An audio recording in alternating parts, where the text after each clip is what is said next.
నమస్తే సార్. మీ యొక్క ఒక వీడియో చూసాను. చాలామంది స్నేహితులు దాన్ని చూసారు. అక్కడ నేను ఆ వీడియోలో కామెంట్స్‌ని చూస్తా ఉన్నా. అక్కడ చానా మంది చానా ప్రశ్నలడిగినారు. జనాల ప్రశ్న అది నేను చూసాను. వాళ్ళు నన్ను ప్రేరించారు. ఆ ప్రేరించడం వలన కొన్ని ప్రశ్నలు మరియు నేను స్వయంగా రీసెర్చ్ చేయాలనుకున్నాను. కొన్ని ఇట్లాంటి ప్రశ్న ఆ వీడియో కామెంట్స్‌లో ఉండేది. కొన్ని డేటా నేనే రీసెర్చ్ చేసినాను. అది చదివేసి, అది మీ ముందు పెట్టాలనుకుంటున్నాను. ఇంకా కొన్ని మాటలు దీని గురించి మీరు కూడా మాట్లాడాలి అనుకుంటున్నాను. చాలా బాగుంది. అయితే మీరు డేటా అంతా తీసుకొవచ్చారు ఈరోజు. అవును. మొదటి ప్రశ్న ఏమంటే నార్మల్‌గా ఏమంటే ఈ చెట్టు ముక్కలకి దానికి కూడా ప్రాణం ఉంది అని. ఆ వాదన గురించి ఏమంటారు? ఇంకొకటేమంటే మనం శాకాహారం తీసుకునేటప్పుడు దానికి కూడా నొప్పి కలుగుతుంది అంటారు. దీని గురించి మీరేం చెప్తారు? చూడండి 2, 3 విషయాలున్నాయి. మొదటి విషయం ఏమంటే, చెట్టు మరియు మొక్కల దగ్గర రియాక్ట్ చేసే ఎబిలిటీ ఉంటుంది. ఇంకా ఇదే మాట ముందు శతాబ్దంలో వైజ్ఞానికులు దాన్ని నిరూపించారు. కానీ పెయిన్ ఫీల్ చేసేకి మీకు నాడీ వ్యవస్థ కావాలి. సెంట్రల్ నర్వస్ సిస్టమ్ కావాలి. అది చెట్టు మొక్కల్లో ఉండదు. అన్ని జీవుల్లో చెట్టు మరియు మొక్కలు కూడా స్పృహ కలిగి ఉంటుంది. మేము దాన్ని ఖండించలేం. అవును, ఒక మొక్క కూడా ఖచ్చితంగా స్పృహ కలిగి ఉంటాయి. ఇక్కడ ఒక ఇక్కడ ఒక మొక్క ఉంది. నేను దాన్ని హాని చేయకూడదు అనుకుంటున్నాను. దానిలో కూడా చైతన్యం అవును. ఉంది. కానీ మనం తెలుసుకోవాల్సిందేమంటే, నొప్పిని అనుభవించే ఫ్యాకల్టీనే దీనికి లేదు. మీకు అర్థమవుతా ఉందా? దీనికి నొప్పి అనుభవం లేదు. ఇది మొదటి విషయం. ఇంకొకటి ఇది కాన్షియస్ అవుతుంది. ఇది మనకు తెలియాలి. మీరు దాని ప్రాణం తీసినా అది కూడా ఒక రకమైన హింస అవుతుంది. అర్థమైందా మీకు? అవును. ఎవరైనా చెట్టును నరికేస్తే అది కూడా హింసే. ఈ విషయాన్ని మనం అంగీకరించాలి. నేను ఈ విషయాన్ని అంగీకరిస్తున్నాను. కానీ స్పృహ స్థాయిలు వేరే వేరే రకంగా ఉంటాయి. కాన్షియస్‌నెస్‌కి లెవెల్స్ లెవెల్స్ ఉంటాయి. ఉంటుంది. అవును. దీంట్లో బైనరీ ఉండదు. 0 ఉందా? 1 ఉందా అని. ఏదైనా కాన్షియస్ ఉందా? అన్‌కాన్షియస్ ఉందా? ఇట్లుండదు. ఫుల్లీ కాన్షియస్ లేదా ఫుల్లీ అన్‌కాన్షియస్. ఇంకా దీని మధ్యలో లీనియర్ స్కేల్ ఉంది. కాంటిన్యూయస్. హ్మ్. కదా! మొత్తం ఏదైనా ప్రాణులు బీన్స్ ఉంది కదా! ఇది దీనికి వేరే వేరే లెవెల్స్‌లో కాన్షియస్‌నెస్ ఉంటుంది. వేరే వేరే చైతన్యం ఉంటుంది. దేనిదైతే చైతన్యం చానా పెద్దగా ఉంటుందో దాని విలువలు, గౌరవాలు ఆ ప్రాణికి పెరుగుతుంది. వాళ్ళి బాధ్యత కూడా అంతే ఉంటుంది. నా మాట అర్థమవుతుంది కదా! దేనిదైతే చైతన్యం ఉందో దాని గురించి నీకు తెలుసుకొని మనం అర్థం చేసుకొనే ఉంటామో, దాని ధర కూడా అంతే పెరుగుతుంది. దాంతో పాటు దాని బాధ్యత కూడా అంతే పెరుగుతుంది. మనకు చానా బాగా తెలిసుంటుంది. చైతన్యం ఒక బుడం యొక్క మాటొస్తే ఫుల్లీ అన్‌కాన్షియస్ మనం ఏమంటామంటే చెట్టు మొక్క అయ్యో! చెట్టు మొక్క అంటున్నాను. మట్టి కావచ్చు, రాళ్ళు కావచ్చు కదా! ఏదైతే మెటీరియల్ వరల్డ్ ఉంది కదా! దాన్ని ఏమంటారంటే ఆహ్, ఫుల్లీ అన్‌కాన్షియస్. ఫుల్లీ కాన్షియస్ అంటే చానా ఉన్నత చైతన్యం కలిగిన వ్యక్తి అంటారు. అర్థమైందా? ఆ వ్యక్తిని మనం ఆల్‌మోస్ట్ ఫుల్లీ కాన్షియస్ అని అంటాము. దాన్ని మనం లిబరేటెడ్ అంటాము, ఎన్‌లైటెడ్ అంటాము. ఏం మన మనసులో వస్తుందో అది. వారి మధ్యలో వివిధ వివిధ స్థాయిల కాన్షియస్‌నెస్ ఉంటాయి. అన్నిటికంటే చెట్టుల్లో, మొక్కల్లో తక్కువ కాన్షియస్‌నెస్ ఉంటుంది. దానికంటే ఎక్కువ యానిమల్స్‌లో ఉంటాయి. దానికంటే ఎక్కువ మనం మనుషుల్లో ఉంటాయి. కాబట్టి ఇక్కడ సిద్ధాంతం ఏమైతే ఉంది కదా! ప్రిజర్వేషన్ ఆఫ్ కాన్షియస్‌నెస్ అంటారు. ఎవరు ఇట్లా చెప్పరు. ఏమంటే ఒక రాయి ఉంది. ఆ రాయిని కొట్టి 2 భాగాలు చేస్తే దాన్ని హింస చేసినారని ఎవరు చెప్పరు. ఎక్కడైతే కాన్షియస్‌నెస్ లేదో రాయిని కొట్టినా కూడా హింస అనరు. హ్మ్. కానీ మీరు ఒక వ్యక్తిని 2 ముక్కలు చేయండి. ఎట్లయితే మీరు రాయిని 2 ముక్కలు చేస్తారో అలా దాన్ని హింస అంటారు. ఎందుకంటే మీరు కాన్షియస్‌నెస్‌ని నరికేశారు. మీరు కాన్షియస్ బీయింగ్‌ని నష్టం కలిగించారు. దాన్ని అహింస అంటారు. చూడండి, హింస అంటే వయలెన్స్‌ది పరిభాషనే ఇలా ఉంటుంది. కాన్షియస్‌నెస్‌ని కింద తోయడమే హింస యొక్క లక్షణం. ఏదైతే ఇలా చేయండి మీ చైతన్యం కింద జారిపోతుందో, ఎట్లయితే మీ అతి ఆశతో మీ చైతన్యం కింద జారిపోతుందో, కోపంలో మీ చైతన్యం కింద జారిపోతుంది. వాస్తవ్యంలో మీ చైతన్యం కింద జారిపోతుంది. అసూయలో పడిపోతుంది. ఇవన్నీ హింస అంటారు. అంటే ఏదైనా మీ చైతన్యం కింద జారిపోతే దాన్ని హింస అంటారు. ఎప్పుడైతే ఇంకొకరితో కూడా ఇలా చేస్తారో వాళ్ళి చైతన్యం కూడా ఇట్లే పడిపోతుందో అప్పుడు కూడా హింస అంటారు. మీరు ఇంకో వ్యక్తి జీవితంలో అతిహాస పెడితే అది కూడా హింసే. ఎందుకంటే వాడి కాన్షియస్‌నెస్ కూడా కింద పడిపోయింది. మీరు ఒకవేళ ఇంకో వ్యక్తిని చంపితే అది చాలా పెద్ద హింసే. ఎందుకంటే వాడి కాన్షియస్‌నెస్ కూడా జీరో. అది స్టాప్ అయింది. అదే మీరు ఒకవేళ రాయిని నరికేస్తే అది హింస అవ్వదు. ఎందుకంటే వాడి చైతన్యం జీరో ఉంటుంది. కాబట్టి ఇదే సిద్ధాంతం ఆధారంగా ఒక మొక్కను మీరు చంపితే దాన్ని హింసే. కానీ దాన్ని చిన్న హింస అంటారు. అదే మీరు ఒక జంతువుని చంపితే అది హింసే. కానీ పెద్ద హింస. తులనాత్మకంగా రిలేటివ్‌లీ. ఇంకా మీరు మనుషుల్ని చంపేస్తే అది పెద్ద హింస. ఒకవేళ మీరు మనిషిలో కూడా మంచి మనుషుల్ని చంపేస్తే వాడు మంచి స్థానంలో ఉండేవాడైతే అది ఇంకా పెద్ద హింస. అర్థమవుతుందా మీకు నా మాట? అందుకే చట్టం కూడా మనుషుల్ని చంపేస్తే ఒక శిక్ష ఇస్తారు. జంతువుల్ని చంపేస్తే ఇంకో శిక్ష ఇస్తారు. ఇంకా చెట్టు మొక్కని చంపేస్తే తక్కువ శిక్ష ఇస్తారు. కాబట్టి మనం ఆలోచించాలి కదా! చట్టం కూడా ఇలా ఎందుకు చేసింది? ఎందుకంటే చట్టం కూడా ప్రిన్సిపల్ ఆఫ్ కాన్షియస్‌నెస్ పైనే నడుస్తుంది. హింస ఉంది, చైతన్యాన్ని చంపడం మరియు శిక్షించబడుతుంది. శిక్ష దొరుకుతుంది కాన్షియస్‌నెస్‌ని చంపడానికి. ఇదే చెప్తుంది చెట్టు మొక్కల్ని చంపడం, కానీ జంతువుల్ని చంపడం, అది ఇది చంపడం ఒకటే అయితే అది అర్థం లేని వాదన. ఎట్లాంటి వాదన అంటే ఆహ్, ఇంతకుముందు నేను చెప్పా కదా! ఒక మనిషున్నాడు. వాడు గుట్కా తింటాడు. ఓకేనా? ఇంకొకడు మర్డరర్. ఇద్దరూ అపరాధం చేస్తారు కదా! ఓకేనా? ఒక మనిషి గుట్కా తినేసి ఫు అన్నాడు. అక్కడ ఎర్రటి మార్క్స్ ఉంది గోడ పైన. ఇప్పుడేమంటే ఇంకో వ్యక్తి ఆ గోడ పైన ఎవరినో చంపేసినాడు. ఆ గోడలో బ్లడ్ మార్క్స్ ఉంది ఎర్రగా. గోడల పైన.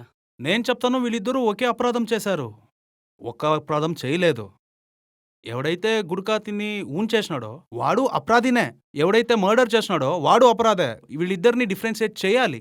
ఒకటేమో చిన్న తప్పు, ఇంకొకటి చానా చానా పెద్ద తప్పు. అర్థమైందా? ఇలానే ఏదైతే మీరు జంతువుల్ని చంపేస్తారు కదా! అది పెద్ద హింస. మీరేదైతే మనిషిని చంపేస్తారు కదా! అది ఇంకా పెద్ద హింస. దీన్ని కంపేర్ చేస్తే చెట్టుని చంపేస్తారు కదా! అది చిన్న హింస. చిన్న హింస. హింస. ఇప్పుడు ఇంకా ముందుకు పోదాము. చెట్టుని చంపడం నీ అవసరం. హింస అంటే దాన్నే చెప్తారు. అంటే మీ దగ్గర వికల్పం ఉంటుంది. ఆప్షన్ ఉంటుంది. అంటే మీరు హింస చేయలే, కానీ హింస చేశారు. ఎక్కడైతే వికల్పం లేదో అది హింస అనదు. అర్థమైందా?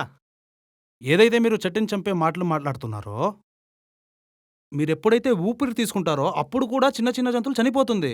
ఎప్పుడైతే మీరు ఊపిరి తీసుకుంటారో, గాల్లో చిన్న చిన్న ఇన్సెక్ట్స్ అది ఇది మీ ఊపిరి లోపల పోతే, అదే ఇక్కడ ట్రాక్ ఉంటుంది కదా! Breathing track, air track. అవును. అక్కడ అది చిక్కుకుంటుంది. అక్కడ చనిపోతుంది. కానీ దీన్ని మనం హింస అన్నము. ఎందుకంటే ఇది అయ్యిందో, దీనికి మనకు ఆప్షనే లేదు కదా! మనమేం చేస్తాం? మనం కావాలని చేయలేదు కదా! మనిషిగా పుడితే ఊపిరి తీసుకోవాలా? ఎప్పుడైతే ఊపిరి తీసుకుంటామో జీవి హత్య అవుతుంది. ఇప్పుడు మనం ఇలా కూర్చొనున్నాము. ఏదైతే మీ చైర్ పైన మీరు కూర్చున్నారో, దాంట్లో కూడా చిన్న చిన్న జీవులు ఉండుండొచ్చు. అవును. మీరు దాంట్లో కూర్చున్నప్పుడు అదేమైనా చనిపోతే దాన్ని హింస అనరు. అర్థమైందా? దాన్ని కూడా మీరు హింస అని చెప్తే అది చానా చిన్న హింస. చిన్న హింసని దాన్ని చూసుకొని పెద్ద హింసని మీరు చిన్న హింస అని చెప్పకూడదు. అవును. హ్మ్. ఎవరైతే గుట్కా బీడీ తీసుకుంటాడో, దాన్ని రీజన్‌గా పెట్టి మీరు చంపడమో, బలాత్కారం చేయడం ఏమైనా స్టార్ట్ చేస్తే, ఇదేదైనా ఏమైనా అంటే వాదేనా ఇది? ఇదేమైనా వాదగా అనిపిస్తుందా? నేను ఇలాంటి వాదన కూడా చూసాను. ఏమంటే తెలియకుండా దోమను కూడా మనం చంపేస్తాం గదా! అదే ఏదైనా పశువులు తెలియకుండా ఏమైనా అయితే అది పాపం అవ్వదు. మీరు పనుకున్నారు, మీ పైన ఈగ వాలింది, మీరు దాన్ని కొట్టారు, అది చనిపోతే అది పాపం అనిపీదు. దాంతో మీరు ఏమీ చేయలేదు. అంటే దానివల్ల మీరు దోషిగా ఉండరు. అవును. మళ్ళీ మీరు ఇది కూడా అర్థం చేసుకోవాలా, చెట్టు మరియు మొక్కల్ని ఇష్టంగా చంపాలి అని లేదు. మీ వల్ల అయినంత వరకు చెట్టు మొక్కల్ని చంపకండి. నేను ఇదైతే చెప్తానో, మళ్ళీ ఇప్పుడు మనము పంటల్ని పండిస్తాము. మానవతం మరింత చైతన్యంగాను, కాన్షియస్‌నెస్‌గా మారుతుందో, పొలాల స్థానంలో తోటలుంటాయి. ఆర్చర్డ్స్. మరియు ఇంకా మనం ఎక్కువ ఆహారాన్ని, అది కూడా ఎక్కువగా పండ్లు మరియు కూరగాయల నుండే పొందడానికి ప్రయత్నిస్తాము. అవి కూడా చెట్లని లేదా మొక్కల్ని మనము చంపము. ఉదాహరణ శనగలు, వంకాయలు, సోరకాయలు. ఇందులో మీరు చంపరు కదా! మరియు మీకు ఆహారం లభిస్తుంది కదా! మరియు అనేక రకాల పండ్లుంటాయి. కానీ అది చానా భవిష్యత్తులో, చాలా దూరంలో ఉన్న విషయం. ఇప్పుడు దాని గురించి మనం ఆలోచించడం కూడా చానా కష్టంగా ఉంటుంది. ఆహ్, కాబట్టి మీ చైతన్యం యొక్క స్థాయిని పెరిగే కొద్దీ మీరు చెట్టు మరియు మొక్కల పట్ల మరింత దయతో ఉంటారు. నేనిది అంగీకరిస్తాను. తన అత్యాశ కోసం చెట్టుని నరికే వ్యక్తి ఖచ్చితంగా హింస చేస్తూనే ఉన్నాడు కదా! కానీ తను అత్యాశ కోసం గేదె మరియు గొర్రెని నరికితే, గేదె లేదా మేక నరకడం మరింత పెద్ద హింసే. మనం పూర్తితరంగా అహింసంగా ఉండకపోతే కనీసం మన హింసని స్థాయిలో తగ్గిస్తాం. కనీసం అవును. అంతైనా చేయాలి కదా! అవును. ఇది కూడా మీరు అర్థం చేసుకోవాలి. ఏదైతే వెజిటేరియన్ లేక వీగన్ డయట్ ఉంటుందో, మళ్ళీ దాంట్లో కూడా చెట్టు మరియు మొక్కల్ని ఆహ్, చంపాల్సిన అవసరం లేదు. మొదటిలో చాలా పండ్లు మరియు కూరగాయలు ఉన్నాయి. వీటి కోసం మరీ చెట్టు లేదా మొక్కల్ని చంపాల్సిన అవసరం లేదు. అది మీకు కూరగాయలిస్తాయి, పండ్లిస్తాయి. చెట్టు తన జాగంలో అట్లే నిల్చుకొనుంది శాంతిగా. అదేం చనిపోవట్లేదు. మీరు ఆహారం తీసుకున్నారు, చెట్టు బతుకుతుంది. దాంట్లో ఏమీ హింస లేదు. ఆ చెట్టే అనుకుంటుంది మీరు ఆ పండ్లని తినండి అని. అర్థమైందా? ఎప్పుడైతే మీరు ఆ పండ్లని తింటారో దాని విత్తనం మళ్ళీ దూరంగా పోతుంది. దూరంగా మళ్ళీ చెట్టై పెరుగుతుంది. చెట్టు ఇదే కదా కోరుకునేది. పండు ఉండేదే దానికి. ఎప్పుడైతే ఆ పండు తింటామో ఆ పండు విత్తనం అట్లే దూరంగా సాగుతుంది. ఎప్పుడైతే మీరు చెట్టు ఒక్క పండుని తీసుకుంటారో ఆ పండుని హింస చేయట్లేదు. మీరు ఆ పండుకి, ఆ చెట్టుకి సహాయం అవును. చేస్తున్నారు. ఇదే విధంగా చాలా పంటలున్నాయి. వాటి వయస్సు లేదా కాలం మొక్క యొక్క ఒక్క సంవత్సరం మాత్రమే ఉంటుంది. ఒకే సీజన్ మాత్రం ఉంటుంది. మీరేమైనా ఆ చెట్టు నుంచి అంటే గ్రెయిన్ తీసుకోకపోతే అదేం పెద్ద చెట్టవ్వదు. అది మొక్కే చెట్టవుతుంది. ఉంటుంది. పెద్దగా ఏం చెట్టవ్వదు. అక్కడ ఆ మొక్క అంతే చనిపోవాలా. ఎందుకంటే ఆయువే అంత. నేనిట్లా చెప్పట్లేదు. ఎందుకంటే దాన్ని ఆ చెట్టుని తీయండి అని నేను చెప్పట్లేదు. దాంట్లో హింస లేదని చెప్పట్లేదు. దాంట్లో కూడా హింస ఉంది. కానీ తక్కువ హింస. నేను ఇది చెప్పేకి ప్రయత్నిస్తున్నాను. కానీ చూడండి, నేను చెప్పే వాదేమంటే మొక్కల్లో, చెట్లుల్లో జీవం ఉంటుంది. ఈ వాదన ఎటువంటి ఉపయోగం లేని వాదన. మళ్ళీ ఏ వ్యక్తికైతే కొంచెమైనా బుద్ధుందో వాడిట్లాంటి వాదన చేయడు. ఇదే మాటయింది. ఆహ్, ఎవరైనా అడిగితే "గొర్రెనెందుకు చంపావు?" ఒక వ్యక్తి చెప్తాడు, "నువ్వు అమృతాన్ని తాగావని." "నువ్వు చెట్టుని తింటున్నావు, నేను గొర్రెని తింటున్నాను. ఒకటే కదా అన్నీ." ఇది ఏం వాదనయ్యా? చెట్టుని, గొర్రెని ఒకటే అంటే గొర్రె మళ్ళీ మనిషి ఒకటే కదా! నేను తెలివి గురించి చెప్పట్లే. గొర్రె, మనిషి ఒకే తెలివి అని. అర్థమైందా? ఎప్పుడైతే ఇట్లాంటి వాదన జరుగుతుందో గొర్రె, మనిషి ఒకటే. అర్థమైందా? మీరెట్లయితే చెప్తున్నారో చెట్టు, గాడిద ఒకటే అయితే గాడిద, మనిషి కూడా ఒకటే కదా! గొర్రె, మనిషి ఒకటే. ఇద్దరిలో కూడా ప్రాణం ఉంది కదా! మీరిలా చెప్పొచ్చు, ఎవరైనా చెట్టుని నరికేస్తే మీరు గొర్రెని నరికేస్తారా? ఇంకొకడొచ్చి చెప్తాడు, నువ్వేమైనా గొర్రెని చంపేస్తే నేను మనిషిని చంపేస్తా. అలా సిద్ధాంతం ఏమైనా కరెక్ట్‌గా ఉంటే ఇది వేస్ట్ సిద్ధాంతం. మనం దీని గురించి మాట్లాడకూడదు. మీరిప్పుడు వ్యవసాయం గురించి మాట్లాడినట్టయితే, నేను ఇక్కడ కూడా ఒక వాదన చూశాను. ఒకటి ఏమంటే, ఎవరో ఒక చెట్టుని నరికేశారు. మరొకటేమంటే, పంటలు పండించినప్పుడు ఆ పంటల ఆ పంటల దిగుబడిని పెంచడానికి చాలా రకాల పురుగు మందులు ఉపయోగిస్తారు. పంటలు పండించినప్పుడు అంతేకాకుండా చిన్న చిన్న జంతువులు, ఎలుకలు, ఉడతలు వంటివి కూడా చంపబడతాయి. దీనికి మీ వాదన ఏమని అనుకుంటున్నారు గురుగారు? నేనీ వాదనని ఒప్పుకుంటా. ఈ వాదన పక్కా కరెక్టు.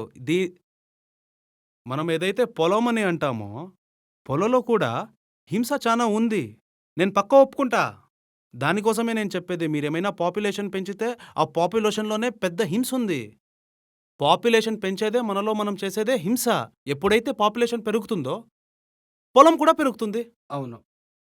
పొలంలో పంట పండించేటప్పుడు మీ అరణ్యాన్ని చంపేస్తారు. ఎప్పుడైతే అరణ్యాన్ని నరికేస్తారో జంతువులు చనిపోతుంది. ఆ తర్వాత కూడా మీరు పొలంలో కూడా అదేమంటారు, అదో ఏస్తారు కదా స్ప్రే. ఆ స్ప్రే కూడా ఏస్తారు. అక్కడేమవుతుంది, బ్యాక్టీరియాలు చనిపోతుంది, క్రిమి కీటాలు చనిపోతాయి, ప్రతి ఒక్కడు చనిపోతుంది. నేను చెప్పేది అర్థమవుతుందా? ఎలుకల్ని కూడా చంపేస్తారు. అక్కడే హింస అవుతుంది. అదే హింస. నువ్విది గుర్తుపెట్టుకో. ఎవడైతే శాకాహారిగా ఉంటాడో, వాడు మట్టి నుంచి బియ్యంని పండి తింటాడు. నేను వెజిటేరియన్. నేను మట్టి నుంచి 1 కేజీ బియ్యాన్ని తిన్నాను. అర్థమైందా? ఆ 1 కిలో అన్నాన్ని పండించేటప్పుడు అర్థం చేసుకో, నేను 10 జీవుల్ని చంపేశాను. మట్టి జీవులు చంపేశాను. అవును. ఇలానే ఉంటుంది. ఎలుకల్ని చంపేశా, పాముల్ని చంపేశా, అన్నిటిని చంపేశా. ఇట్లా పక్షుల్ని కూడా మనం చంపేస్తాము. పక్షులు వస్తుంది, అదేమైనా అక్కడ ఉండే పెస్టిసైడ్స్‌ని తింటుంది. అది అవును. కూడా ఇట్లా కూడా అవుతుంది. ఇప్పుడు నువ్వు శాకాహారి మనిషివి. నువ్వు అన్నమే తింటావు. ఆ అన్నం తినేదానికి ఇంతమందిని చంపేస్తావు. బియ్యాన్ని తినడానికి నేను 10 జీవుల్ని చంపేశా. నువ్వు మాంసాహారి మనిషివి. మీకు కావాలి 1 కిలో మాంసం. మర్చిపోవద్దు, నేను ఎన్ని జీవుల్ని చంపేశా? 10. 10. మీరు మాంసాహారివి. మీకు కావాలి 1 కిలో మాంసం. ఆ 1 కిలో మాంసం ఎన్ని కిలోల అన్నం కావాలి? మోస్ట్‌లీ ఒక 10, 20 కిలోలు. సరే, 20 కిలోల అన్నంతోనే అయింది. మీరు 1 కిలో పొట్లిని తినడానికి మీకు 20 కిలోల అన్నం కావాలి. అంటే మీరు 20 కిలోల అన్నం పొట్లికి తినిపిస్తారు. ఇదే నియమం. నేనేం ఊరికే చెప్పట్లేదు. అవును. ఇది యానిమల్ అగ్రికల్చర్‌ది నియమమే. మీరు 1 కిలో మటన్ కోసం 20 కిలోల అన్నం తినిపిచ్చారు. అర్థమైందా? 20 కిలోల బియ్యం రావాలంటే మీరు ఎంత జీవిల్ని చంపేశారు? నేను 1 కిలో అన్నం తిన్నాను. నేను శాకాహారిని. 1 కిలో అన్నానికి 10 జీవులు చనిపోయినాయి. 10 జీవులు. హ్మ్. 1 కిలో అన్నానికి 10 జీవులు చనిపోయినాయి. మీరు 1 కిలో మాంసం తిన్నారు. ఆ 1 కిలో మాంసానికి 20 కిలోల అన్నం కావాలి. 200 జీవులు చనిపోయినాయి. ఒకటది ఇంకొకటిని ఆ చంపేసింది. పొట్లిని చంపేసినారు కదా, అది వేరే. ఆ పొట్లినేమో చంపేసినారు. ఆ పొట్లితో పాటు ఇంకో 200 జీవుల్ని చంపేశావు. 201. ఈ 201. 10, 201 అయింది. కొందరొచ్చి చెప్తారు, నేనైతే పొట్లిని తిన్నాను, కానీ మీరైతే అన్నం తింటారు. అన్నంలో కూడా హింస ఉంది కదా! కానీ బియ్యం పండడానికి కొంచెమే హింస. చానా చిన్న హింస అది. పాపులేషన్ ఏమైనా పెంచితే, ఆ పాపులేషన్ యొక్క ఆకలి తీర్చడానికి పెద్ద హింస చేయాల. ఈ పొలం పండేదే, పొలంలోనే ఒక పెద్ద హింసే.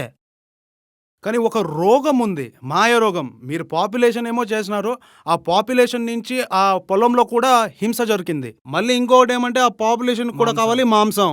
మీరు ఎట్లా అనుకుంటున్నారంటే, మొదట్లో పాపులేషన్ పెంచండి. ఆ పాపులేషన్ పెంచి మీరు మళ్ళీ హింస హింస హింస చేయండి. ఆ ఒక మాంసం పెంచడానికి 20 కిలోల అన్నం కావాలి. ఆ 20 కిలోల అన్నానికి ఎంతమంది జీవులు చనిపోతారు? ఆ కేంద్రంలో ఈ సిద్ధాంతం ఏమంటే, 1 కిలో మాంసానికి ఎవడికి తెలుసు ఎన్ని లీటర్ నీళ్లు కావాలి? మళ్ళీ అర్థమైందా? 20, 40 కిలోల అన్నం కావాలి. అవును. ఎనర్జీ కావాలి. అవును. ల్యాండ్ కావాలి. అవును. కెమికల్స్ కావాలి. అవును. ఆ మాంసం పెంచాలంటే ఎన్ని హత్యలు చేయాలి? మళ్ళీ ఇక డబ్బు ఒకటే కాదు. దాంట్లో నేచర్ యొక్క అన్ని రిసోర్సెస్ యూజ్ అవుతుంది. కానీ ఈ మాంసాహారి వాళ్ళు వీళ్ళెప్పుడూ దీని గురించి పట్టించుకోరు. అంటే 1 కిలో మాంసం అక్కడ పెట్టడానికి, పుట్టడానికి మొత్తం రిసోర్సెస్ యూజ్ అవుతుంది. మళ్ళీ బేకార్‌గా వాదన. సార్, మీరు అన్నం తిన్నారు. ఆ అన్నం చేయడానికి కూడా బియ్యంగా ఉండడానికి గానే హింస అవుతుంది కదా! అన్నం చేసేటప్పుడే క్రిములు చనిపోయింది. కానీ మీరు ఈ పొట్లిని తింటారు కదా! ఈ పొట్లిని తినడానికి 1 కిలో ఆ పొట్లికే ఎన్ని జీవుల్ని చంపేశావు? ఇట్లాంటి వాళ్ళు నేరమైన భాషని ఏమీ అర్థమే కాదు. అవును. సార్ ఇంకో క్వెషన్ ఏమంటే ఇది సాధారణమైన క్వెషను. మనం మాంసం తింటే మన శరీరం జీర్ణిస్తుంది. దానికి టెన్షన్ ఎందుకు? ప్రాబ్లమ్ ఇదే, నువ్వు పశువువి కాదు. నీ శరీరం ఏదైతే సపోర్ట్ చేస్తుందో అది ప్రతి ఒక్కటి నువ్వు తింటావు. మీ శరీరం అయితే దొంగమాలు కూడా బానే చేస్తుంది కదా! అట్లా కాదు కదా! నువ్వేమైనా దొంగతనం చేసి ఏమైనా తింటే నీ శరీరం ఏమైనా చేయకుండా ఉంటుందా? మీరు చెప్తారు సరి ఏదో తప్పేదో క్రైటీరియా ఏముంది అని మీకే తెలీదు. అర్థమైందా? మీరిదే వాదన కదా చెప్తున్నారు. మీరు ఇప్పుడు మటన్ తిన్నారు. నా శరీరంలో మటన్ కూడా పోతుంది. తింటే ఏం తప్పవుతుంది? నీ శరీరం దొంగతనమైన చపాతీ గాని, దొంగతనమైన రోటీ గాని ప్రతి ఒక్కటి తింటుంది. ఒక జంతువుకైతే కరెక్ట్, అది ఏమైనా తినొచ్చు. దాని శరీరం రెస్పాండ్ చేస్తుంది. పశువులకి ఏ శిక్ష దొరకదు. ఏం తిన్నా అది దానికి ఓకే. పశువులకి ఒకే రూలు. ఏమంటే నీ వల్ల అవుతుందా? నువ్వు తినొచ్చు. నువ్వు స్వతంత్రంగా తినొచ్చు. ఇదొక నియమము. నీ వల్ల కాకపోతే తినొద్దు. నీ వల్ల అవుతుందా తిను. కరెక్ట్ కదా! కానీ, కానీ ఇది మనిషిలో అవ్వదు. మనిషికి, పశువులకి చాలా తేడా ఉంది. మనం చైతన్యం కోసం బ్రతుకుతాము. పశువులు శరీరం మాత్రమే. శరీరం కన్నా చైతన్యం పెద్దది. కాన్షియస్‌నెస్. పశువులు ఏదైనా పని చేస్తుందో, దానికి ఎవరు అది ఏ పని చేయొద్దు అని చెప్పరు. ఎందుకంటే ఆ పనిని మనిషి చేయలేడు. మనిషి వల్ల కాదు. పశువులైతే పశువులు రోడ్‌లో ఉంటుంది. రోడ్‌లో కూర్చుంటుంది. మీరు బైక్‌లో వచ్చినప్పుడు ఆ పశువులు అట్లే కూర్చుంటుంది. దానికేమైనా నువ్వు పోలీస్‌ని పిలుస్తావా? దానికి పంపించేకి ఎవరినైనా చెప్తావా? ఎవరినైనా పిలుస్తావా? ఒకవేళ ఏ జంతువు అయినా రోడ్‌లో కూర్చుంటే నువ్వే నీ బైక్‌ని ఆ పక్క నుంచి పోతావు. అదే ఒక మనిషి రోడ్డు పైన కూర్చొని, ఆ పంది కూర్చుంటుంది గదా! నేను అలానే కూర్చుంటా అని వాద చేస్తే? అట్లా చేస్తే నువ్వు పంది కన్నా పెద్ద పంది. ఎవడైతే ఈ మాంసాహారం గురించి వాదన చేస్తాడో, అది పంది కన్నా పెద్ద పంది వాదన. అదే జనాలు చెప్తారు కదా! నా పళ్ళుని చూడు, నా చెయ్యిని చూడు. చెప్తారు. మన కళ్ళు చూడు, మన పళ్ళు చూడు, ఈ సైడ్‌లో చూడు ఈ పెద్ద పెద్ద ఆ! కెనైన్స్. ఈ పళ్ళతోనే మాంసం తినొచ్చు. ఇదంతా చేసేది ఒక పంది వాదన. అర్థమైందా? పంది వాదన ఎలా ఉంటుంది? నేనేమి తిట్టట్లేదు. చైతన్యం లేని పశువు. నేను వాడిని పంది అంటున్నాను. మీకు అర్థమే కావట్లేదు. మీరు కొన్ని పనులు చేయలేరు. ఎందుకంటే మీరు చైతన్యంగా ఉండే మనిషి. నీకు పరువు, బాధ్యత 2 ఉంది. అర్థమైందా? పశువు ఏమైనా తింటుంది. కానీ నువ్వు అది ఏమి తినలేవు. అర్థమైందా? మీరు చూసి తినాలా. ఏమైనా మీరు తింటా ఉంటే అవును. దాంట్లో ఎంత నష్టం కలుగుతుంది? మీకిప్పుడు అనారోగ్యం ఉంది. మీరు తినేకి కూర్చున్నారు. అప్పుడు ఆ ఆహారాన్ని కోతెత్తుకొని పోతే? అప్పుడు నువ్వు కోతికి అది ఎత్తుకొని పోయిన దానికి శాపం వేస్తావా? దేవుడు నీకు శపిస్తాడు అని చెప్తావా? గాడ్ విల్ కర్స్ యూ అని చెప్తావా నువ్వు కోతికి? నువ్వు అనారోగ్యంలో ఉన్నావు. మీరు భోజనం పెట్టుకొని ఉన్నారు. పేదవాళ్ళు కూడా. మీరు పేదవాళ్ళు భోజనం పెట్టుకొని ఉన్నారు. ఆ కోతి మీ భోజనం తీసుకుపోయింది. మీరిట్లా చెప్పరు కదా! కోతి నువ్వు పాపం చేశావు, నువ్వు అపరాధం చేశావు అని చెప్పరు కదా! చెప్పండి. అదే ఒకవేళ మనిషి అలా చేస్తే మీరు చెప్తారు కదా! నువ్వు అపరాధం చేశావు, నువ్వు ఇట్లా చేయకూడదు అని చెప్తారు కదా!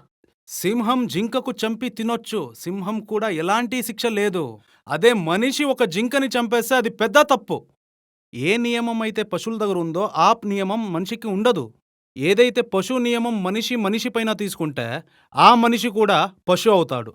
అర్థమైందా? అర్థమవుతుంది కదా! కోతి దొంగతనం చేసి తినింది, కోతికి ఏ శిక్ష లేదు. సింహం జింకని తినేసింది, సింహానికి కూడా ఏ శిక్ష లేదు. అదే మనిషి దొంగతనం చేసి తింటే శిక్షుంది. అదే మనిషి జింకని చంపేస్తే శిక్షుంది. ఎందుకంటే మనిషి అన్ని పశువుల కన్నా వేరే. అందుకోసమే మనిషి పైన శిక్ష పడుతుంది.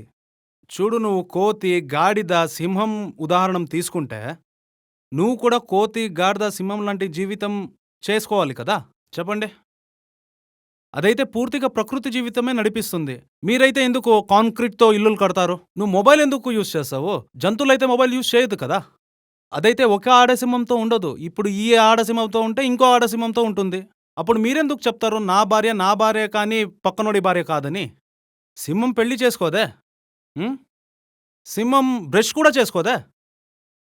ఇదంతా మీరెందుకు చేస్తారు? సింహం దగ్గర భాష కూడా లేదు. సింహం దగ్గర నాలెడ్జ్ కూడా లేదు. కోతి దగ్గర ఏ ధర్మం లేదు. గాడిద దగ్గర ఏ కర్తవ్యం కూడా లేదు. మీరేదైతే పశువుల్ని పెట్టుకొని రీజన్ చెప్తారే, అప్పుడు చూడు, సింహం వేరే వాడిని చంపేసి తింటుంది. మనం కూడా చంపేసి తినేద్దాము.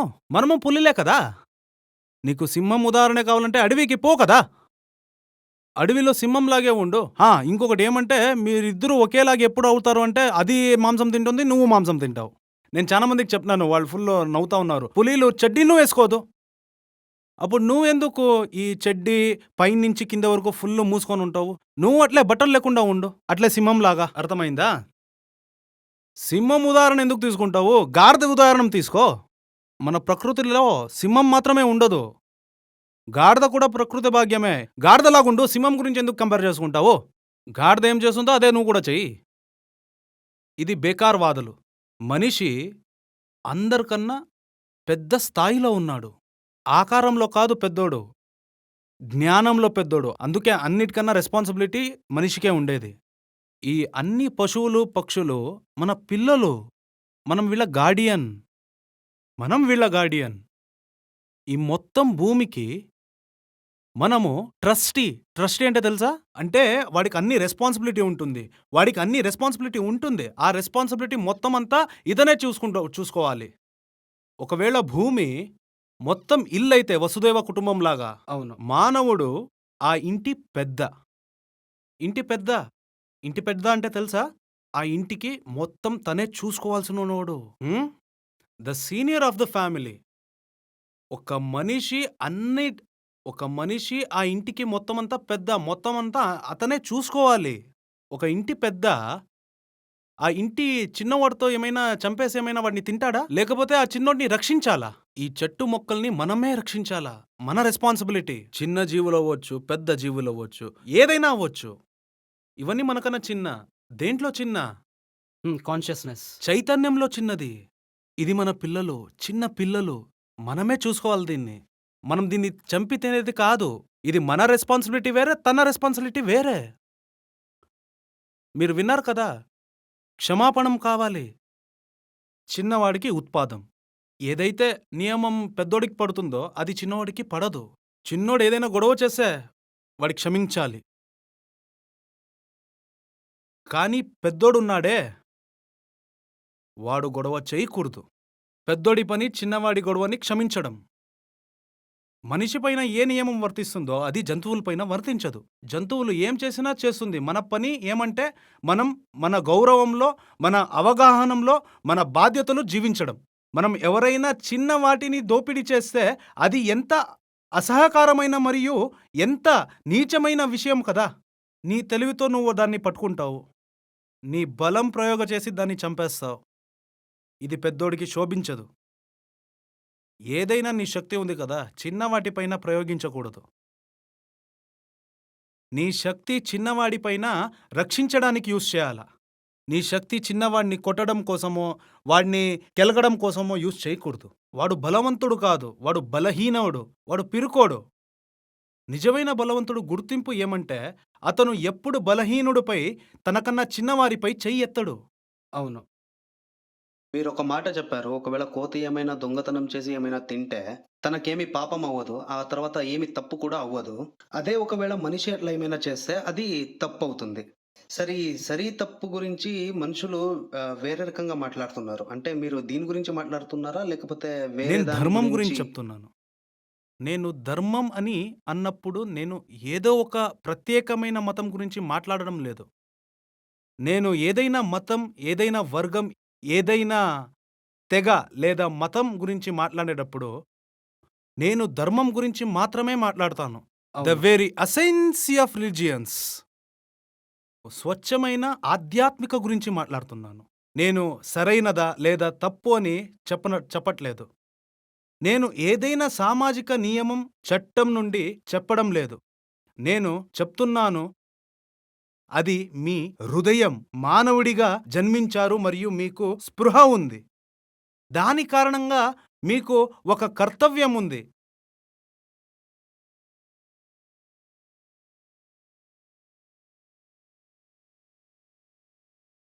ఇప్పుడు మీరు మాట్లాడినారు కదా! గార్డియన్‌షిప్ అని, ట్రస్టీషిప్ అని.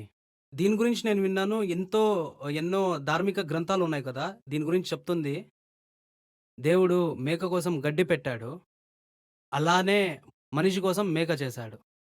ఇది చెప్పబడితే దాని సరైన అర్థం చేసుకోవాలి. పైనున్నాడు మేక కోసం గడ్డిని సృష్టించాడో మరియు అదే విధంగా మనిషి కోసం మేకను సృష్టించాడు.